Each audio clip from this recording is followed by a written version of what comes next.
Beautiful. Today it's the second day for this week, and I believe we would be learning so much today. Yesterday, we started by looking at the project scope management, and before that, we did a little brush off on project integration management. And today, we will continue with the project scope management we started with yesterday. If the time permits, we would move into the next knowledge area.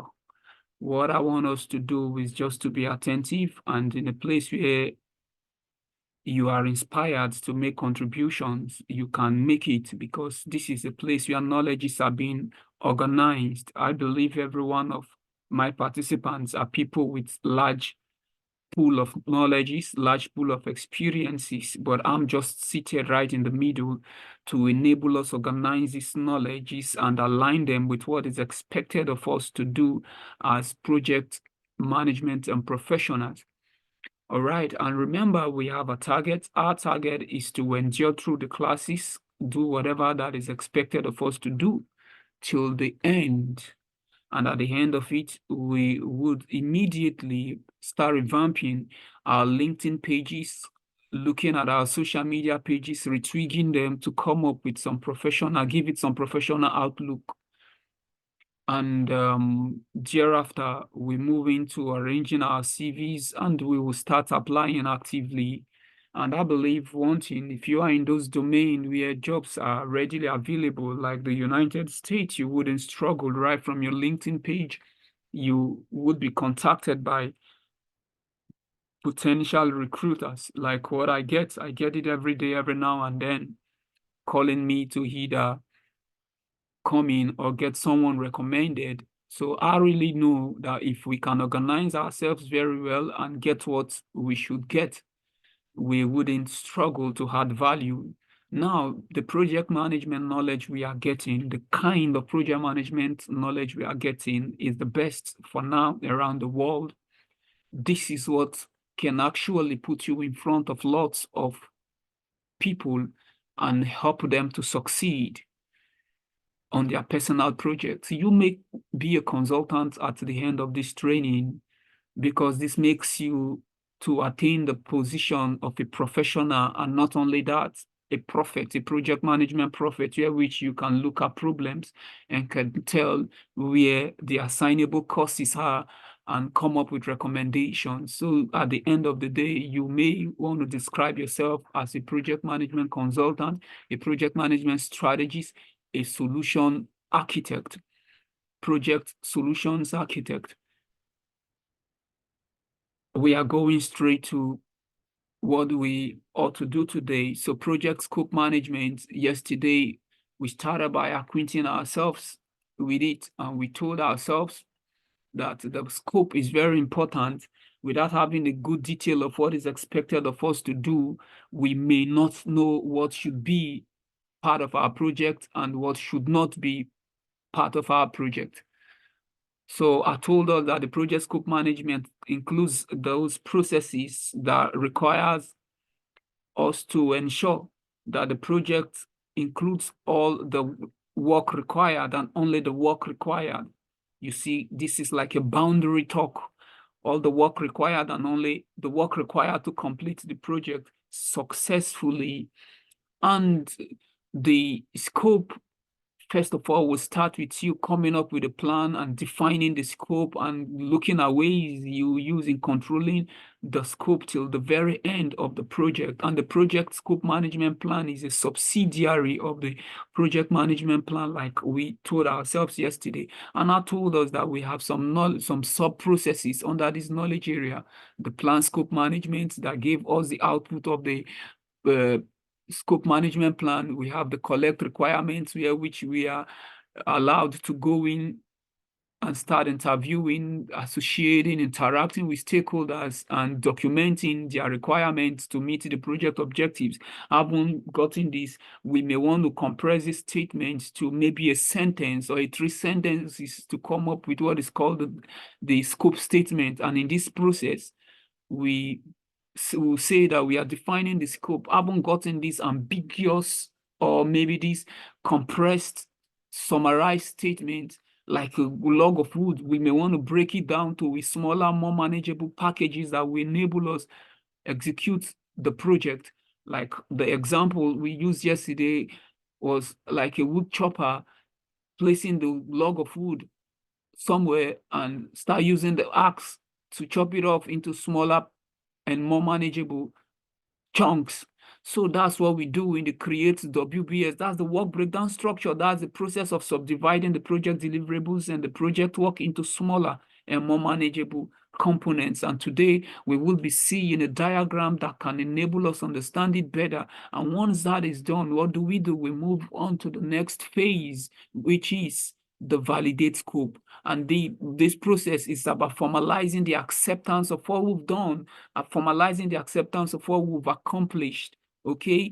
Without you coming up with an acceptable deliverables, you may not move forward. So you ensure that your deliverables created are being accepted so you can move on. As you do that, you control the scope. So these are what we'll be looking at. Yesterday, we stopped at defined scope. So we will look at it in a way and move on to the create WBS and the validate scope and control scope. And if time permits, we move on to something else, or we call it a day. Yeah. Are you reminded? Does this sound like what you did yesterday?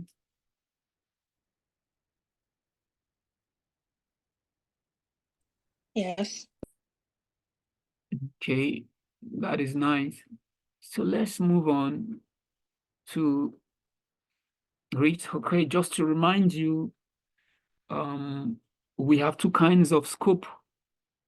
The project scope and the product scope. These are the two things we are working with. The product scope, it's about the features of what we want to create. It's about the functions that will characterize the product that we want to create. It's about what should be associated with the services that we want to carry out, the results we want to achieve. That is the product scope. Sometimes the owners, the sponsors, the stakeholders could have given us the product scope if they are so brilliant, if they are so objective, and then we move on to come up with the project scope. The project, whenever you hear the term project, the word project, we're talking about the work that needs to be accomplished, that work that should be carried out to deliver that product. And that work must only define what we should do and only what we should do.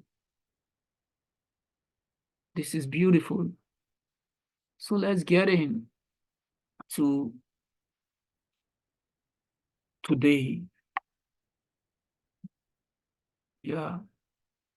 Getting into today, please. Oh, just hold on. That clicking sound does not sound well. I have to ensure that I'm taking it off. Right. I'm coming. I don't hear any clicking sound.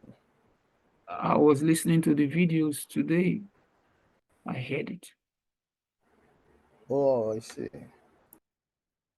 Yeah. I heard it and I was like, this is not good for somebody like me.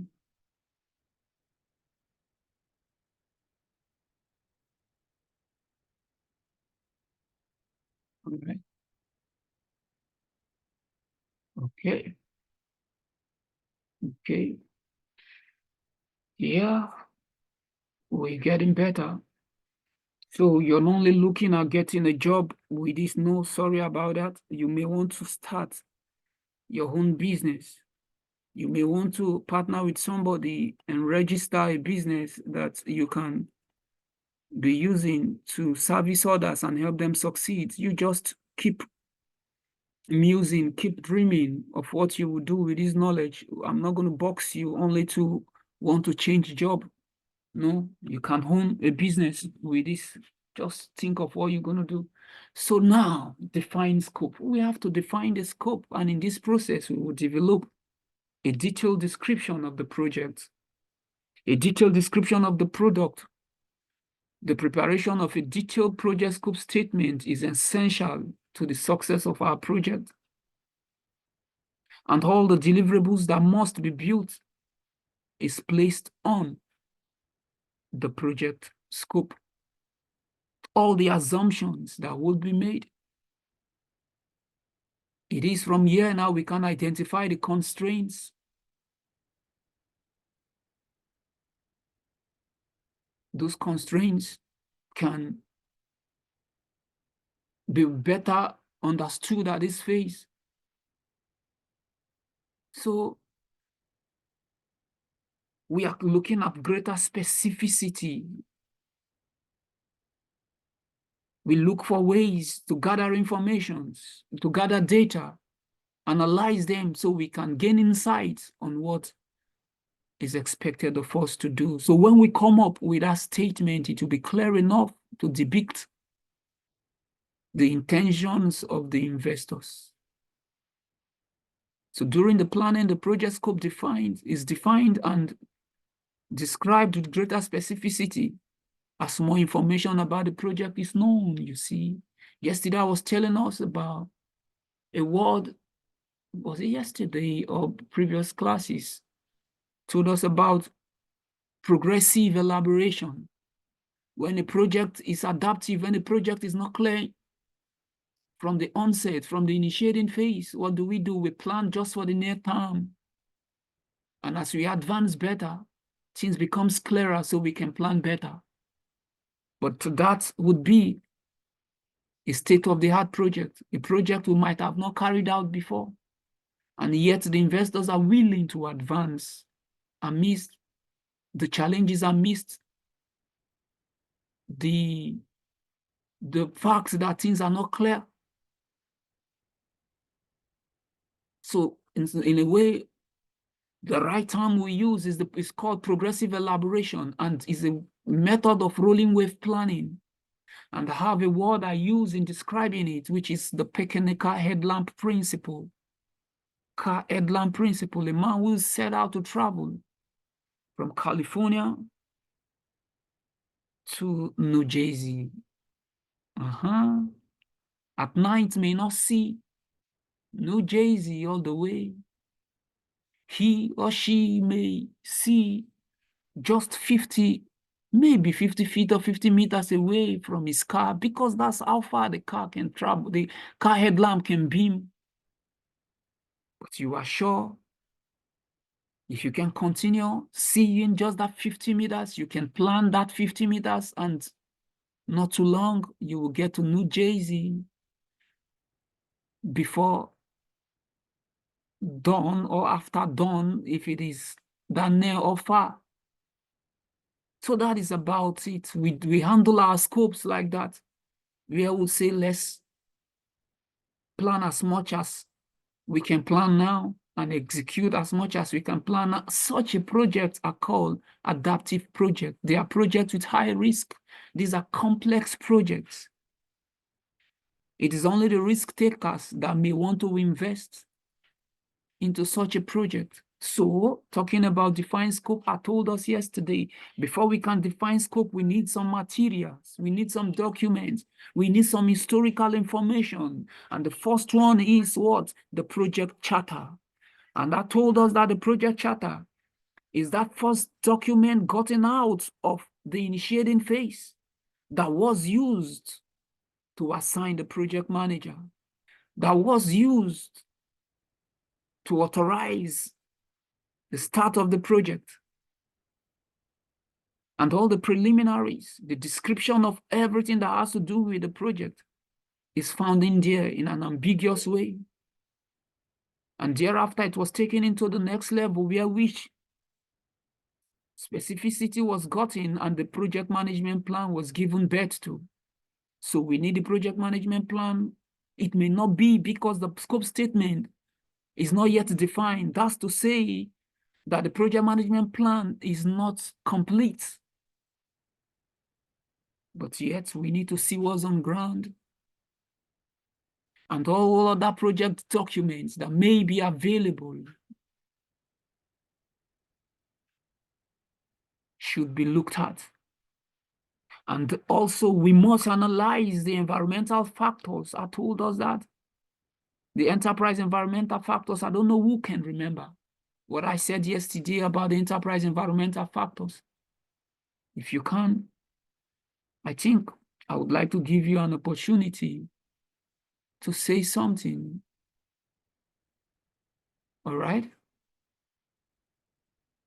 And like I said, if you want to respond to certain things, don't bother about the organized formal languages, the formal knowledge, localize. That's my strategy as a village boy. I localize a lot using the word enterprise, the word environment factors. So go ahead. All answers are correct in this class. So we're saving the class. What's the question again? Enterprise environmental factors. What is your understanding about enterprise environmental factors?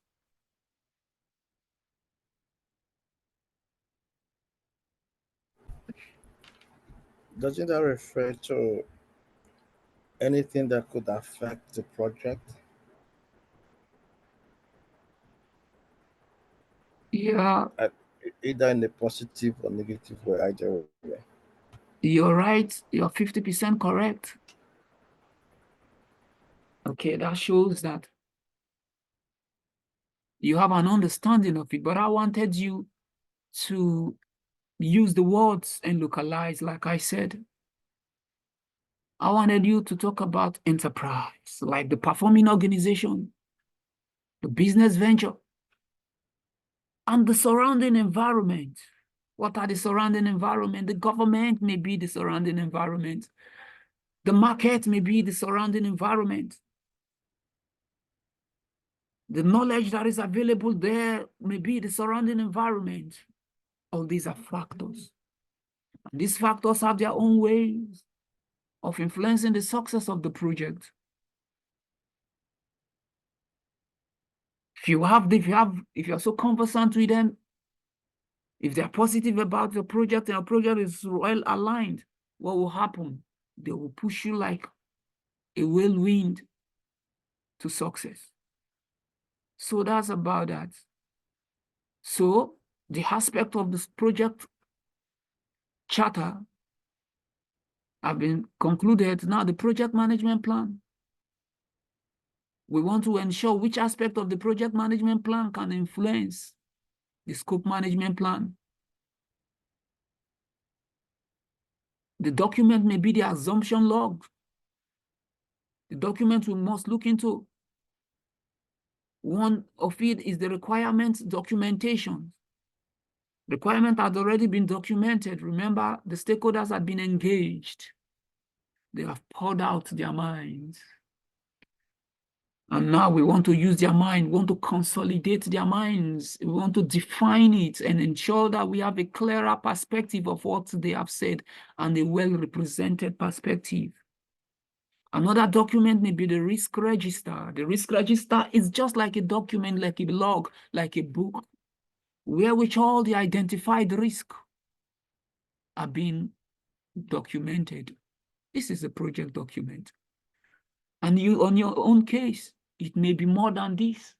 Any other document you could have put together, you could have found on your project is still a project document. So looking at the enterprise environmental factors, because we want to define scope. Why must you be conversant with the enterprise environmental factor? You want to know the no-go areas. You want to know what is available. You just don't want to be dreaming like a young man who wants to be dreaming about marrying one beautiful lady, but without consulting her or knowing to him, she's already planning a wedding. Instead of going to consult her to find out if she's available for him or her, he was just there dreaming, preparing for 5 years. There would be an accident. I think the day that the young man will come, he will meet the young lady with a twin for another man. So same thing. You want to define your scope. Do you know about the infrastructure that are readily available that can support your project?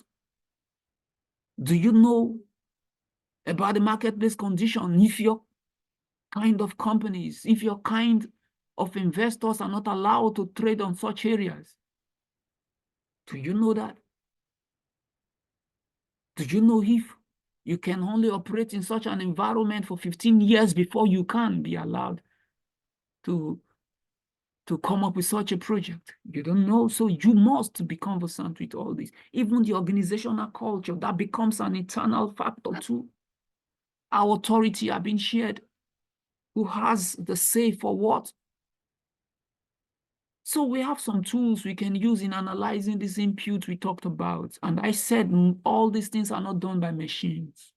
All these things are not done by softwares, though we may use softwares to retain them when we plan them. Human beings, experts. And who are these experts? The experts are your stakeholders. The experts are those with hands-on experience, people who have historical knowledge of such a niche. And you are one of them. Sit down with your team and you plan. And in your planning, you analyze the readily available data expunged out of those project documents. Those data gotten from the infrastructures, data gotten from the enterprise environmental factors. And remember, I told us about organizational process assets yesterday. People who are in business, who are actively in business, will tell you that most of what they do in their organization, they don't reinvent things. They have readily available templates to tweak, to tailor, to suit the business in hand. So what are those templates you already have? What are the policies you already have that can enable you succeed? Do you really know something about success in that area? Do you know what failure is in that territory? Do you know the software that can take off 80% of your headache?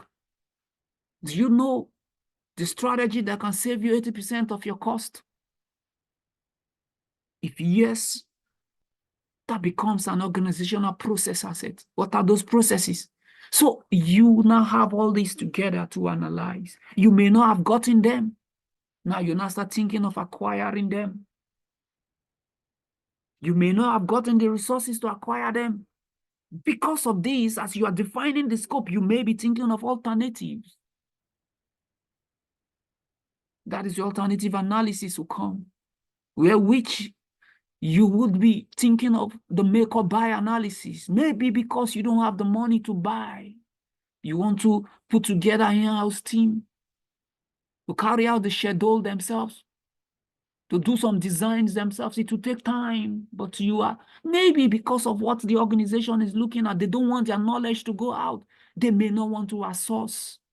So what they could have gotten from a subcontractor, maybe an external source, what they could have outsourced, they would rather use their in-house team to get it done.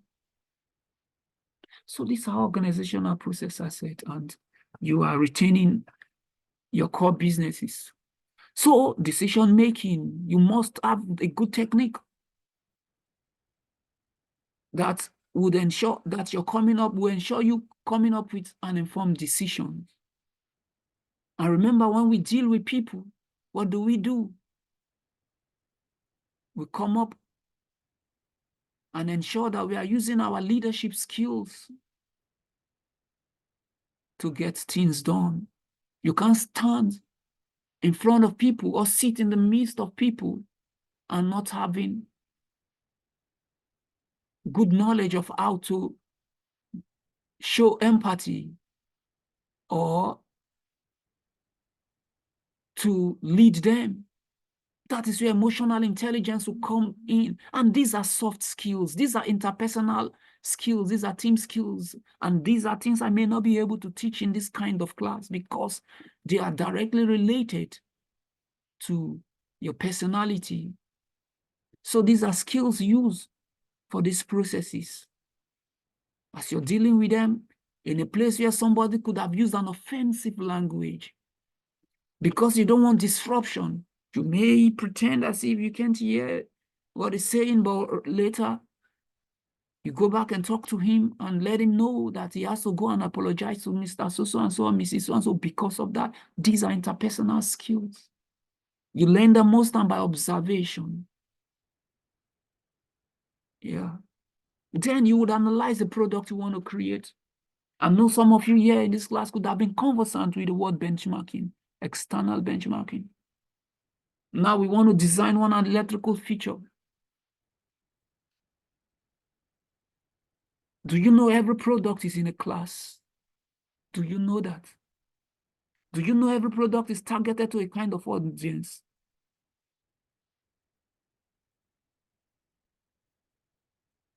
We have premium product. We have the cost leadership products. What are the cost leadership products? These are products for everybody, like the poor. They want to break it down just to small, little chunk for those who have a penny so they can afford a little, an aspect of it and enjoy it. So they want to appeal to buyers that cannot buy the bulk. They want to appeal to the buyers that can only buy in a day, those who goes to work and earn and uses their money on that same day. So you must benchmark what are those products the people prefer. That's where your product analysis will come in. And in this, by so doing, if a particular niche is so saturated, you think of moving your product to another way. But when we talk about product analysis, I like to tell people being alternative does not mean that you are behind. Some products in the market could have been most preferred, but yet the alternative product could be raking in more money than the most preferred product.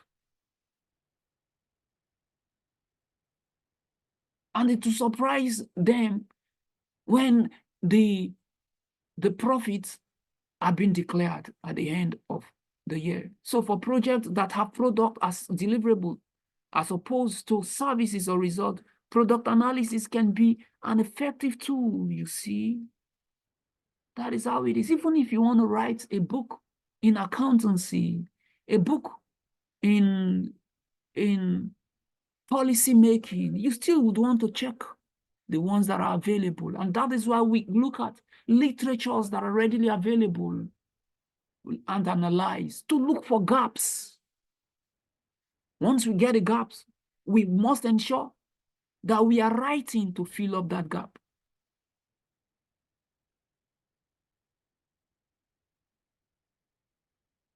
That is innovation and part of creativity. You are not writing, you are not designing your product to capture that niche that is less saturated, that gap that others could not capture. So you can attract buyers from that terrain. Now, buyers from that terrain, then you may still want to say, okay, let me still go to the left and also compete with them while you have secured your niche. So these are things that you do to now pitch your product, to come up with your product scope. And once you have this, what are your outputs? Your output becomes your project scope statement. The project scope statement describes in detail the project deliverables and the work required. The work required. You see the scope statement, what? In detail. Now this is in detail. The product, the project deliverables, and the work required to create those deliverables. The project scope statement includes either directly or by reference to other documents, the product scope, description, the product acceptance criteria. You must come up with the product acceptance criteria.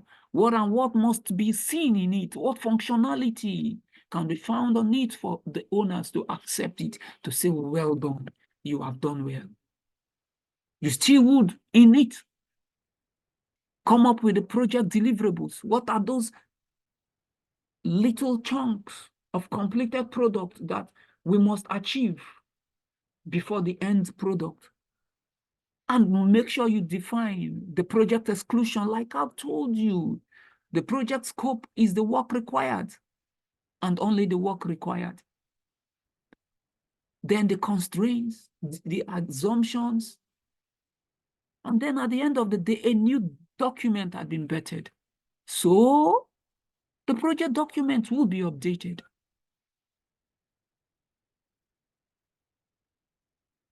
Now, your life is beautiful. This brings us to the WBS, create work breakdown structure. That is the process of subdividing the project deliverables. Remember, the scope statement gave you an ambiguity. The scope statement gave you what to be done, but now you want to break it down to the smaller and more manageable chunks.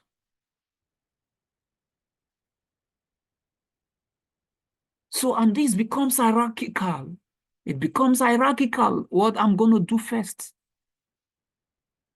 to get the next thing done and to get another thing done.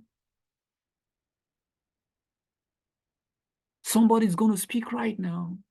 You want to start up a consultancy firm in any city.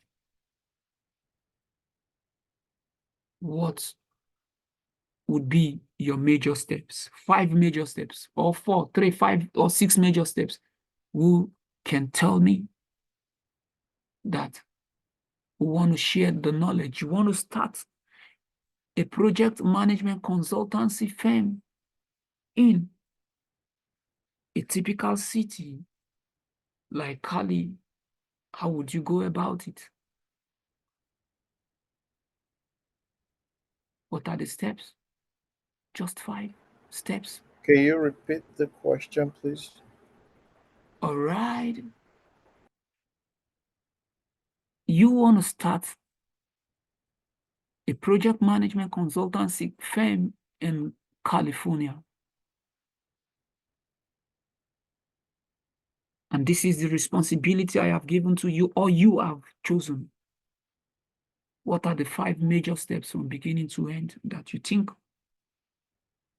you could do?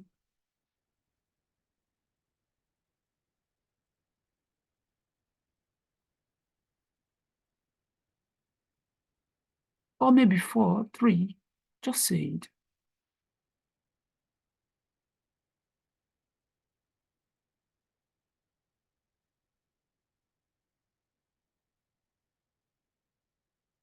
Are you with us?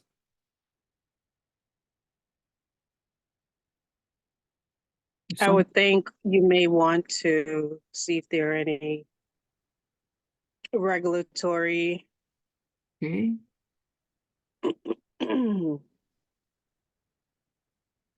That is one. Regulatory and what else?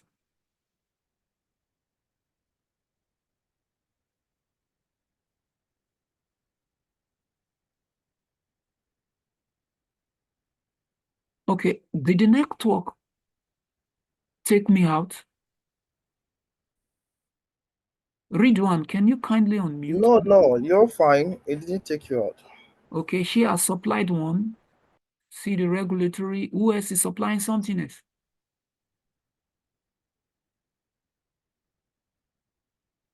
If you are touching, so I said regulatory requirements. Okay. You may want to see what resources are available in that particular area. 2. Be it manpower or supply related, I would think. All right. I'm still thinking. Anybody else want to go? Okay. Where is Uncle Frederick? Uncle Frederick is not in this class. You know, I love it when I can see Uncle Frederick around. Well, it's Sunday. Just like in America, people spend time with family. Back in Nigeria, they actually probably spend time attending events. Yeah, So, that's typical. So do the work breakdown structure,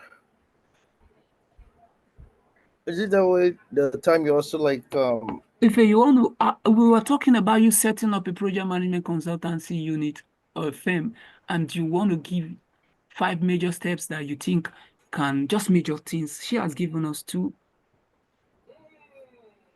So what else?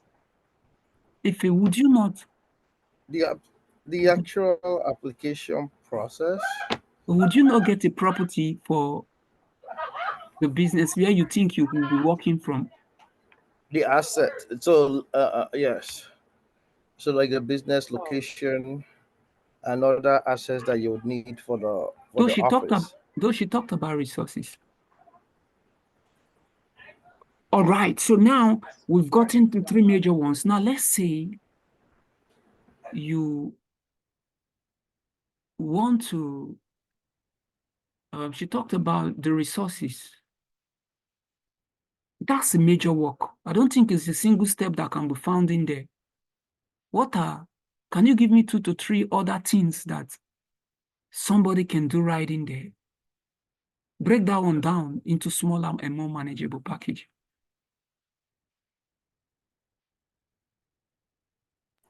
Well, she didn't only talk about resources, she also talked about the regulations.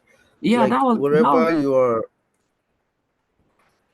like the state and local regulations that you need to follow to set up that particular business, because oh, it differs from one place to another.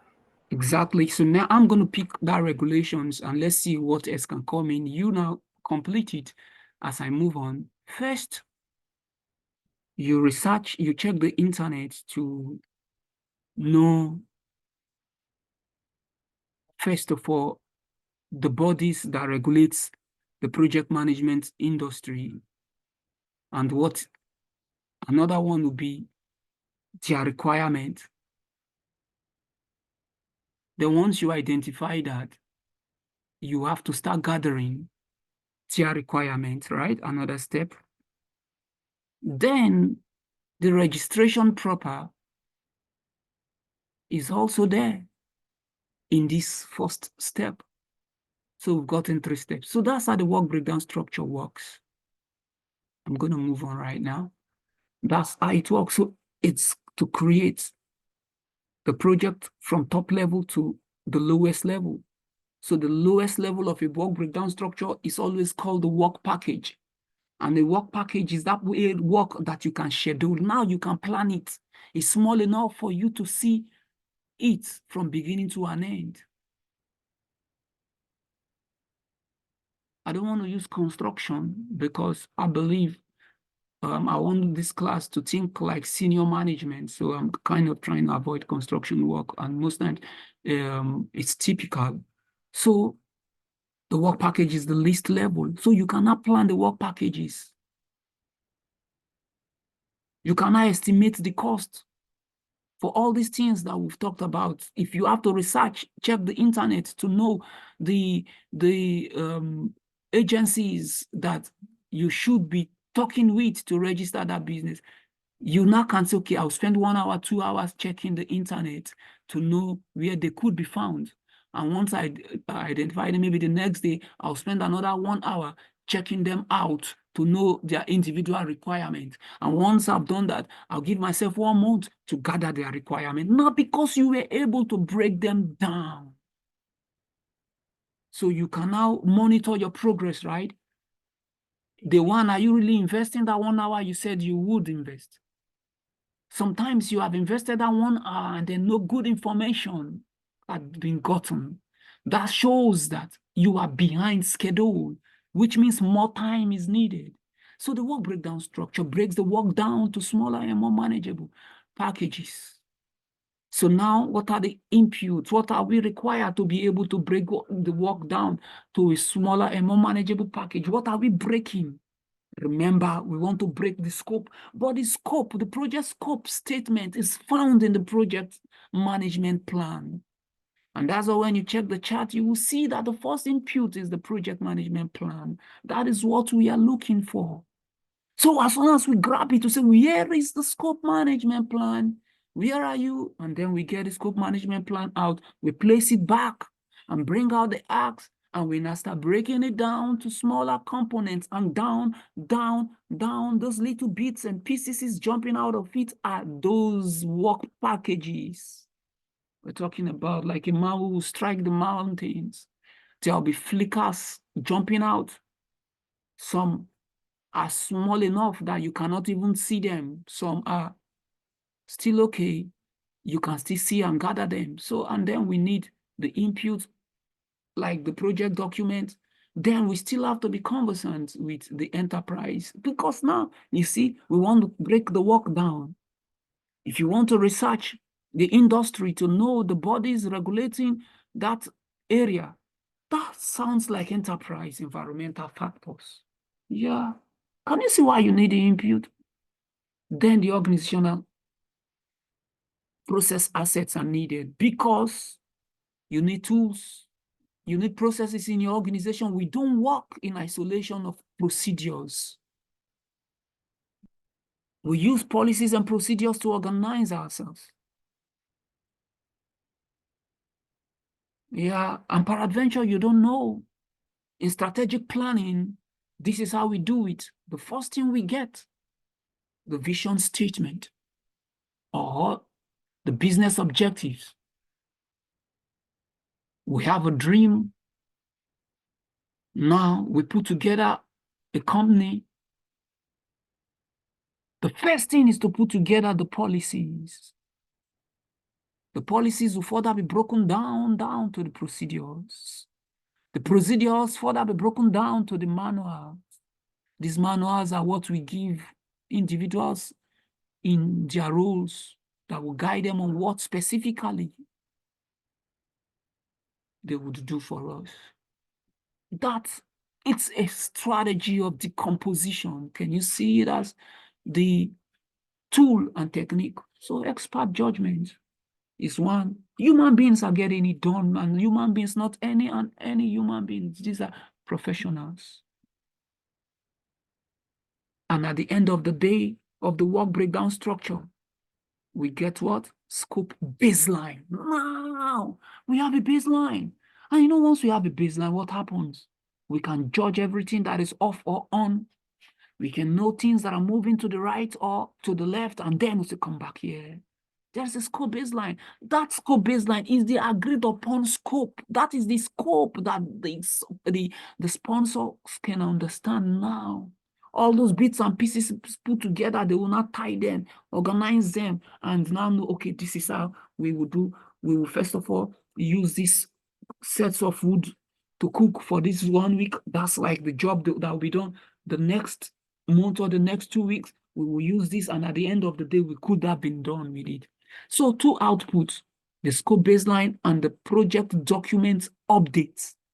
Anytime you create something, do not forget to go and update it. Yeah.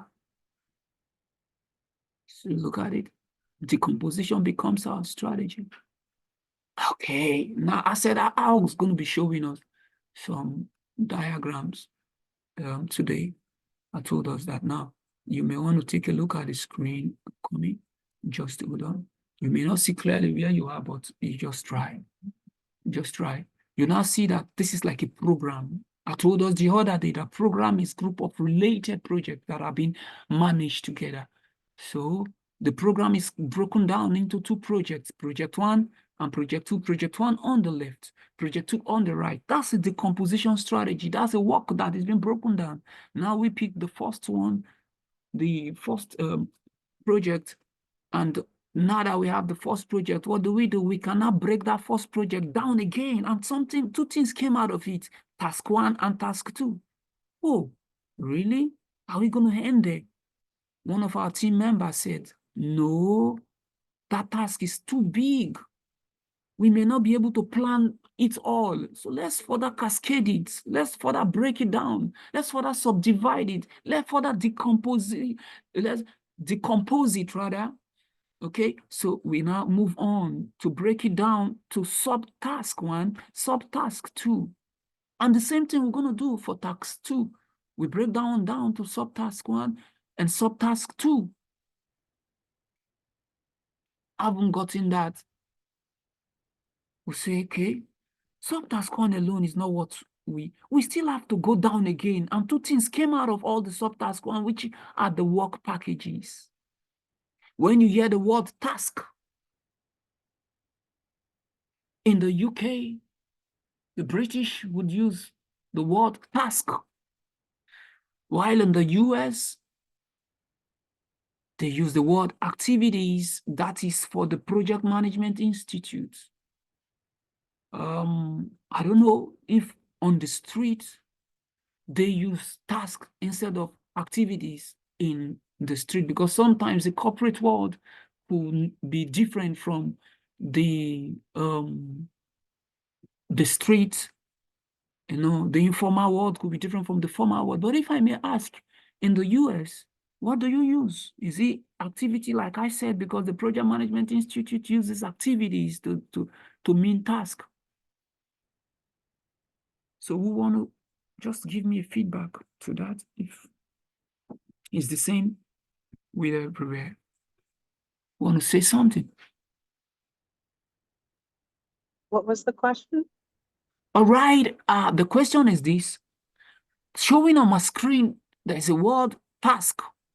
And I said, the British in the Prince 2 methodology of project management uses task as activity, while the Americans, talking about the Project Management Institute, uses the word activities instead of task. Though sometimes, while in the corporate world, they use a certain word like activities, on the street, they may be using something else like task. So I want to know, the word activity in the US, is it used like in your organization, like on the street, or It which is. one? I think it's interchangeable. Okay, they use them interchangeably, right? Yes, Yeah. yes. So I'm showing you a diagram now that has to do with task, but because that's what I could find. But I would say if you are going to be communicating in America, in the corporate world, after today, after tonight, so you would use activities. But when you don't use the two, you use activities. Except contextually, you have a different perception of what is playing out, then you can juggle. But activity, you are writing an article, activity, all right? Okay, today, this is what I've shown you. You've seen what the work breakdown structure is all about. When we now move on to the software aspect where we'll use the Primavera, this is what we're going to be doing. We'll pick up any project, and Mr. Efe will be asked to plan the project from start to finish, just the way you would do it in an organization as a project planner or a project scheduler. The first thing he will do is to come up with the work breakdown structure, like what we were told by the professional here who said we move on from the regulatory research to the resources needed and so forth. Then I now supplied, what about the infrastructures? So you now define those things at the high level, and then you further break them down, and then you now start allotting time and money, resources, how many persons will do them, what equipment is needed to achieve them. Then your project is done. When you sum all the finances in these work packages put together, that is what budgeting is all about. Budgeting is the cumulation of all estimates, and estimates are what is tied to the activities, what the activities would cost. And then when we talk about when we get to cost management, you see, there is no need to want to rush. When we get to cost management, project cost management, we'll talk about it. But as we're talking about it, I still want to let you know that we would be doing some estimation of the project so we can come up with a budget. A budget is just a single figure that the project would cost. But the budget can only be gotten by estimating the individual activities. And then how do you estimate and estimate right? That the research is important. We have different kinds of estimates. We have the parametric estimate. We have the analogous estimate. And we have the 3-point estimate. When we say parametric estimate, that is a very accurate estimate, where which we are dragging out our rulers, our tapes, we are counting numbers to say, okay, if 1 meter is $40,000 and we are supposed to do 10 meters, which means it will be $400,000. That estimate must be accurate because we are playing with figures. But this other analogous estimate is historical. Last year, Mr. Frederick Andefe and I, we embarked on a similar project. For every single meter, we think we spent $35,000. Yes, we can plan with that. But remember, time has passed. There could have been some changes in the market. So most historical estimates, most analogous estimates are sometimes 75% accurate or 25% accurate. So we only use them as a rough order estimate during the initiating phase, during the time that the project charter is being put together. But when we move on to want to come up with a project management plan like we are doing now, everything has to be clear. I think we're pretty close to the end of this project, the training. So validate scope. So I said, this is the process of formalizing the acceptance of the completed project deliverables. The scope validation differs from quality control in that scope verification is primarily concerned with acceptance of the deliverables, while quality control is what concerned with the correctness of the deliverables and meeting the quality requirements specified for the deliverables. That's what fitness for purpose. That is 0 defect. So the quality control is generally performed before the scope validation, but these two processes can be performed in parallel.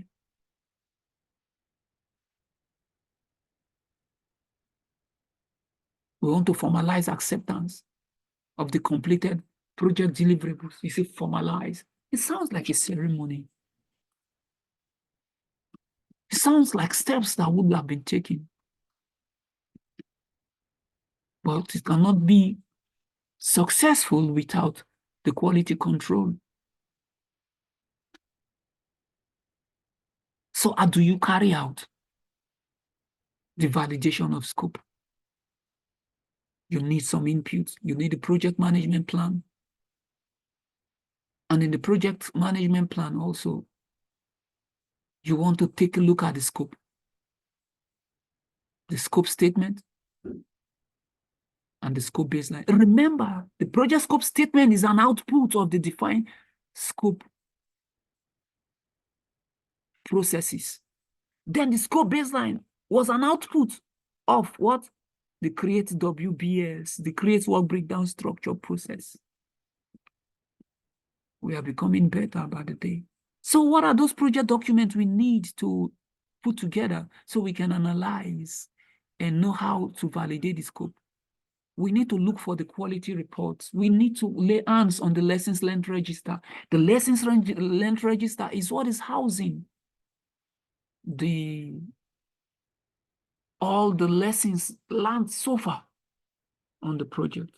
And also we need to look for the requirement documentation.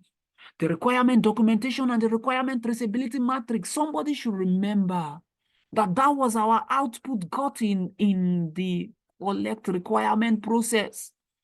When we took requirements, we turned these requirements into something. We have them documented in a book. We now came up with a matrix, like a table that will tell us who said what, and when did he say it, on what aspect of the project he wanted to be effected. That is a matrix. It's not placed on stone. You can come up with a tailor-made matrix that can enable you remember something, enable you remember who said it should be blue. So now you have this.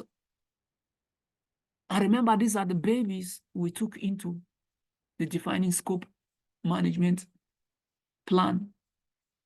So we now start defining the scope management plan that led us into getting the scope statement.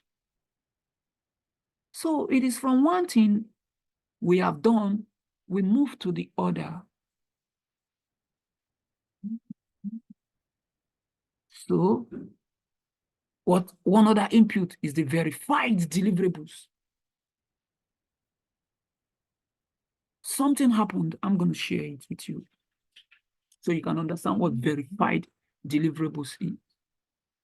There is what is called the phase diagram in chemical engineering, and it's research that I'm carrying out here in the University of Right.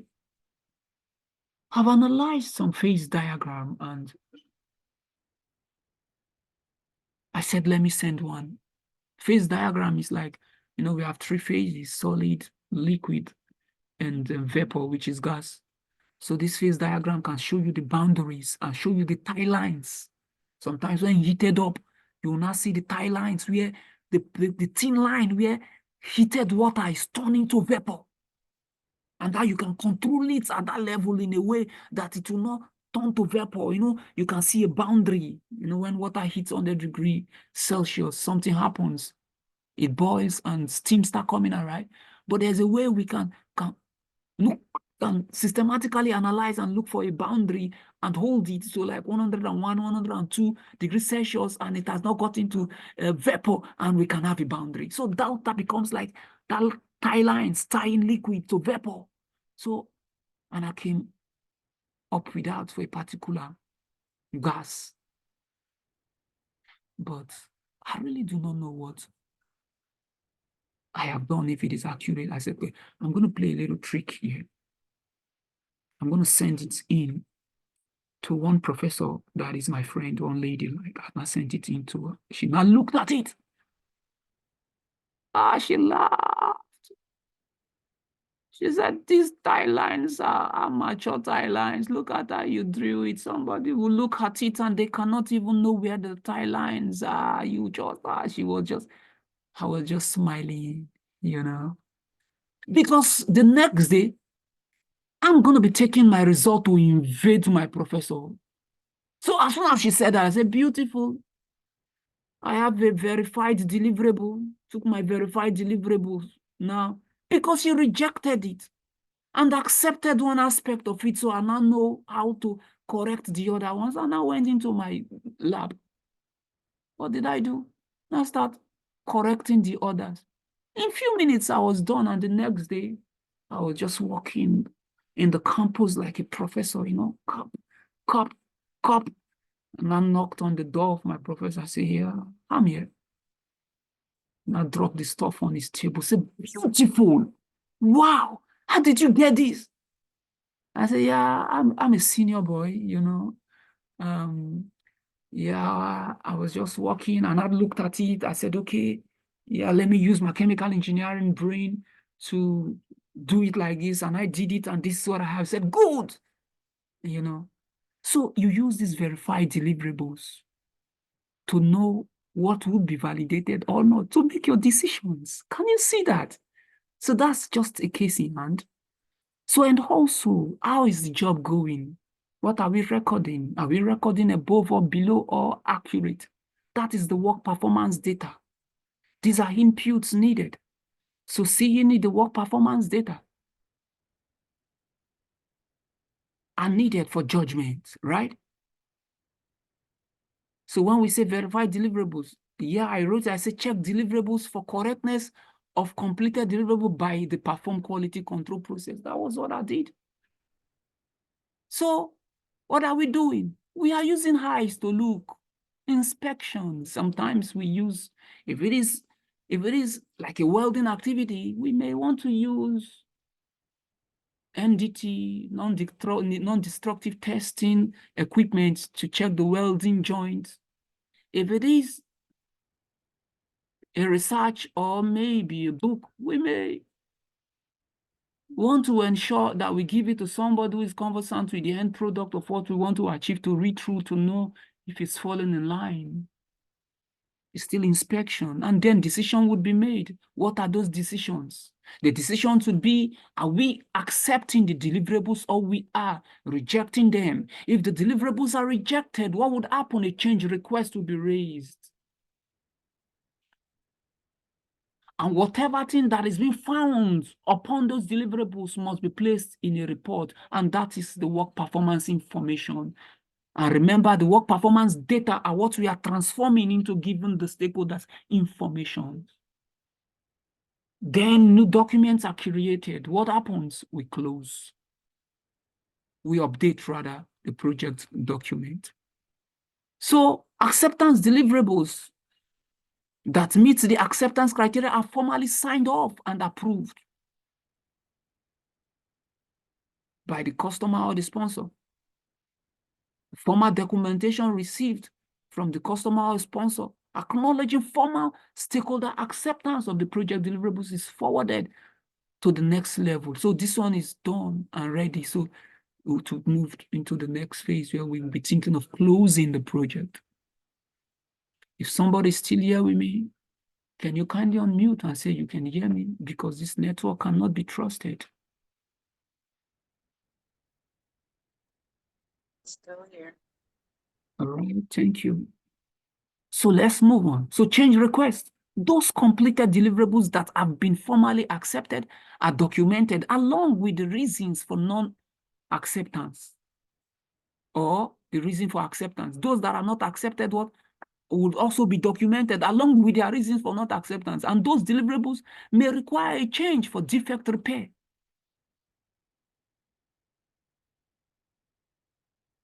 Yeah. So control scope. You must control your scope. Remember our 5 process groups. The first one is what?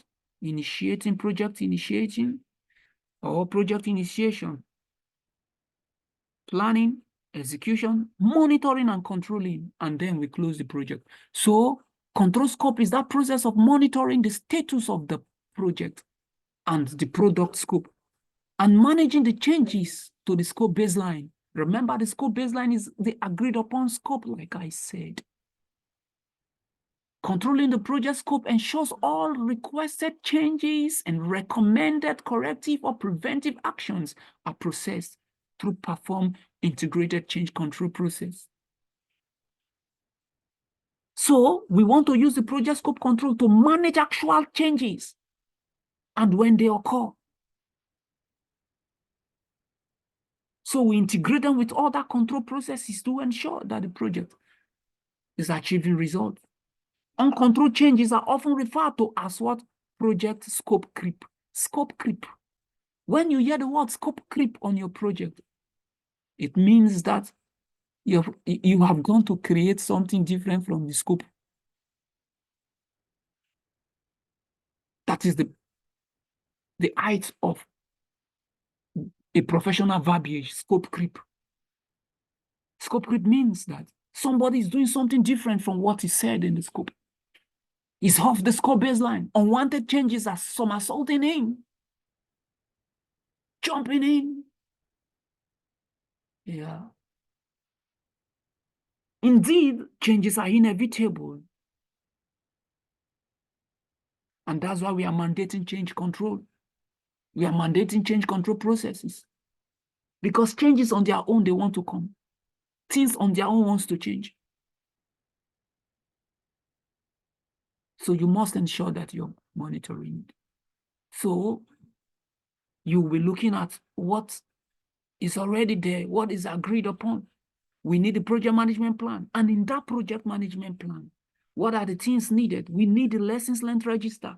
The things we have done that we did not do well, we will have to analyze them to know where did we go wrong. Then we look at the requirement documentation because that is the raw data where they told us what they want us to achieve is written before it was transformed into the scope statement, moving down to the scope baseline. Yeah. Then the requirement traceability matrix. Also, all these are documents that we want to see.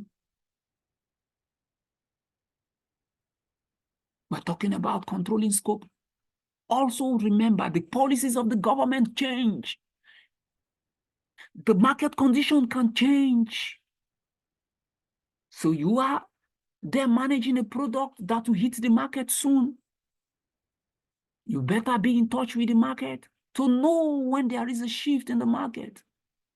So, having said that, you would not know if sometimes you are in the market, a new tool could have been out that will enable you to achieve things better and faster. Because when you are building a project, your watchword is quick to market.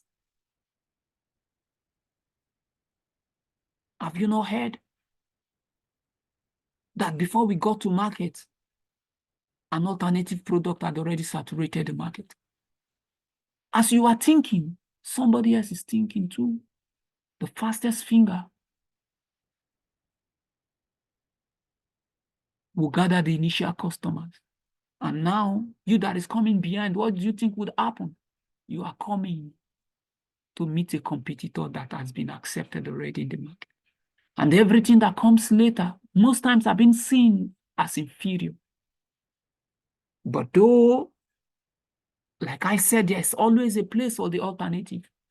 And I like alternatives. I'm telling you the truth. You know why?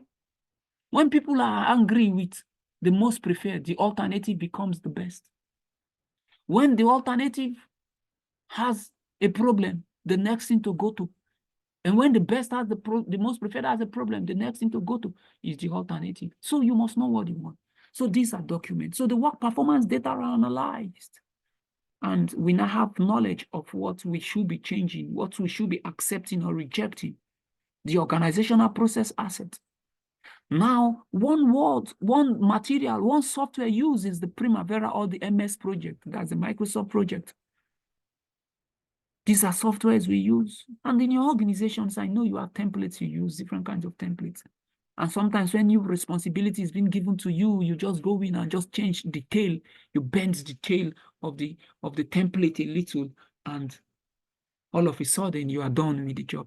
There was a time that a particular organization had a contract and they paid me to come up with a project and a construction execution plan. And that document was supposed to be 2,000 pages.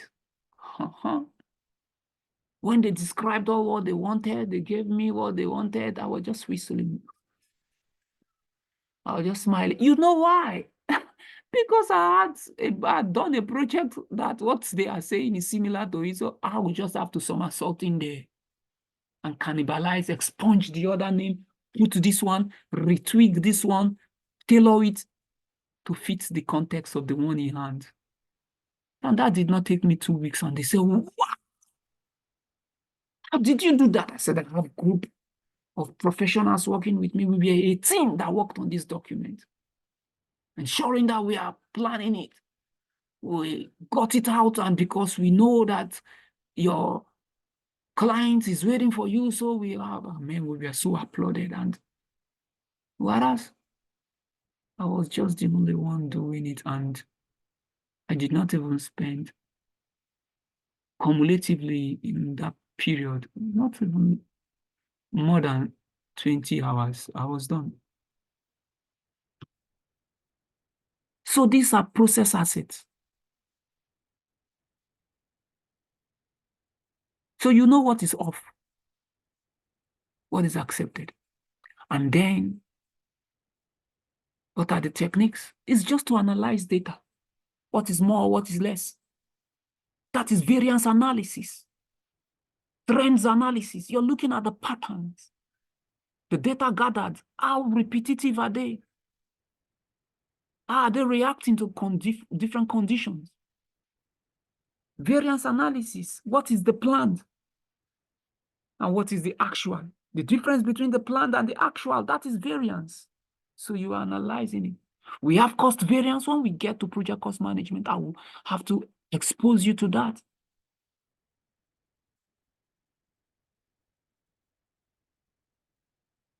We have schedule variance. Variance is planned versus actual.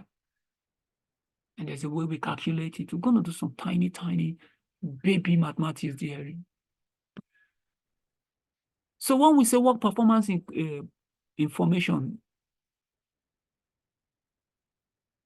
it includes the categories of the change received, their source, or how they can impact the schedule or cost. This is what we are coming up with. And these informations are documented and communicated to stakeholders. Their information, they go right into reports that should be sent out to get them acquainted for approval of a perspective that is rightly observed. Then we update the project management plan and we update the document, and that's all. So I'm going to give us a responsibility today that I will drop in the group. Just like that, just few lines. I'll ask 2 questions. You will go in and pick it and just do a paragraph.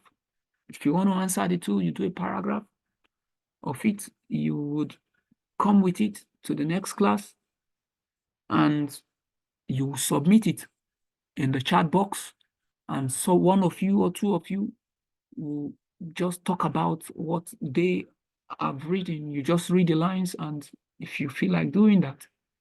So I'm going to drop your take-home assignment during, and this brings us to